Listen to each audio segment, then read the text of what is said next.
So in front of me this morning, I have the ingredients that I use to make one of my favorite winter meals. A very healthy meal. It's all vegetables. I start off with a small head of cabbage, an onion, carrots, some salsa, and vegetable broth. So as you can see in this pan, I have now cooked down all of my vegetables. I've added a half a jar of the chunky salsa. I like it mild. And then I drained a can of red kidney beans and I added that to the soup. So I'm gonna let that cook down for probably, I don't know, a half hour or so. And then I will shut it down until about an hour before I'm ready to eat my soup. And then again, I'll put it back on low and I'll simmer. You can add any type of protein that you'd like to this soup.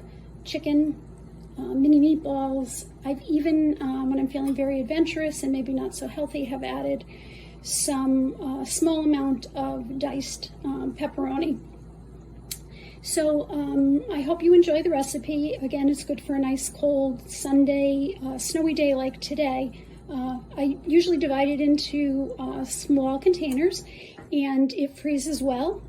Or I just pack it up for my lunch from Monday through Friday, and then I'm all set for the week. I hope you enjoy my vegetable soup, and have a great day.